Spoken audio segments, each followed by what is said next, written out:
Sahabat setia Tuhan, satu kata yang sering kita dengar, bahkan yang diinginkan semua orang adalah bahagia. Bahagia ketika sudah diberkati, bahagia ketika sudah terwujud apa yang diinginkan. Bahagia ketika melihat keluarga harmonis. Itu semua tidak salah. Namun bagaimana ketika bahagia karena percaya, namun belum melihat dengan kasat mata jasmani? Mari kita perhatikan firman Tuhan yang tercatat dalam Lukas pasal 1 ayat 43 sampai 45 berkata, "Siapakah aku ini sampai ibu Tuhanku datang mengunjungi aku? Sebab sesungguhnya ketika salammu sampai kepada telingaku, anak yang di dalam rahimku melonjak kegirangan. Dan berbahagialah ia yang telah percaya, sebab apa yang dikatakan kepadanya dari Tuhan akan terlaksana." Sahabat setia Tuhan, setiap orang memiliki pengertian berbeda tentang bahagia. Sama seperti setiap orang juga mempunyai parameter yang berbeda tentang bahagia. Sebagian orang mengukur bahagia dengan hal-hal materi. Sebagian yang lain mengukur bahagia dengan hal-hal yang non-materi. Namun sesungguhnya bahagia sejati adalah sesuatu yang bersifat rohani.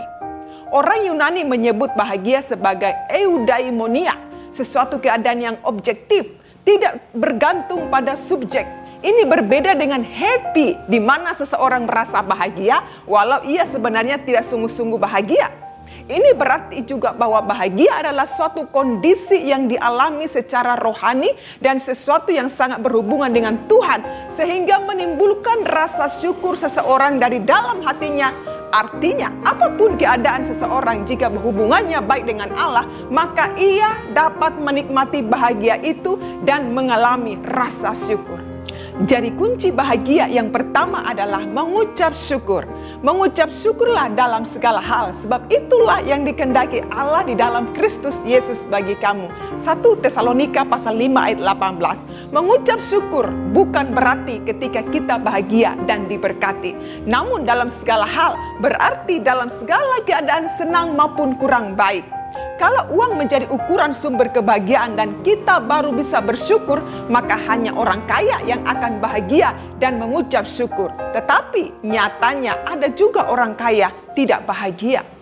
Jadi kunci kebahagiaan bukanlah uang dan harta yang banyak, tapi merasa cukup dan bersyukur dengan apa yang ada pada kita. Merasa cukup berarti engkau telah menaruh kepercayaanmu dan keyakinanmu kepada Tuhan bahwa Dia akan menyediakan semua kebutuhanmu. Amin. Yang kedua, jangan membandingkan diri kita dengan orang lain. 2 Korintus pasal 10 ayat 12. Memang kami tidak berani menggolongkan diri kepada atau membandingkan diri dengan orang-orang tertentu yang memujikan diri sendiri. Mereka mengukur dirinya dengan ukuran mereka sendiri dan membandingkan dirinya dengan diri mereka sendiri. Alangkah bodohnya mereka. Salah satu yang mencuri kebahagiaan kita adalah ketika kita membandingkan diri kita dengan orang lain dan mengukur berkat orang lain dengan yang kita miliki. Contoh sederhana, kok mereka lebih diberkati ya? Kok saya tidak? Kok dia cantik, dia ganteng, tapi saya muka pas-pasan? Stop membandingkan diri sendiri dengan hidup orang lain.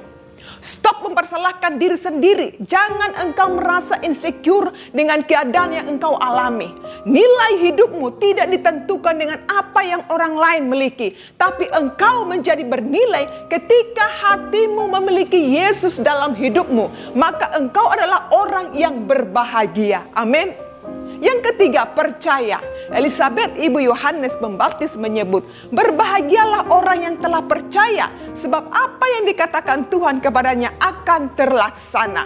Elizabeth secara pribadi memiliki pengalaman-pengalaman bahagia ini. Bertahun-tahun ia berdoa, bertahun-tahun ia berharap, sampai saat ia tidak lagi berharap. Namun malaikat datang kepada Zakaria dan mengatakan bahwa Elizabeth akan hamil. Zakaria tidak percaya hingga dia harus bisu. Namun Elizabeth percaya dan ia menikmati janji Tuhan itu. Luar biasa. Engkau dapat menikmati bahagia seperti dinikmati Elizabeth.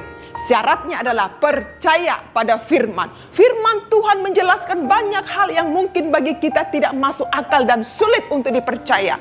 Namun jika kita percaya, maka kita menikmati bahagia itu, dan kebahagiaan sesungguhnya adalah saat kita menyadari bahwa kita sangat dikasihi oleh Tuhan dan Dia selalu menyertai hidupmu, apapun keadaanmu dan musim hidupmu. Dalam Roma pasal 8 ayat 28 berkata, kita tahu sekarang bahwa Allah turut bekerja dalam segala sesuatu untuk mendatangkan kebaikan bagi mereka yang mengasihi Dia, yaitu bagi mereka yang terpanggil sesuai dengan rencana Allah.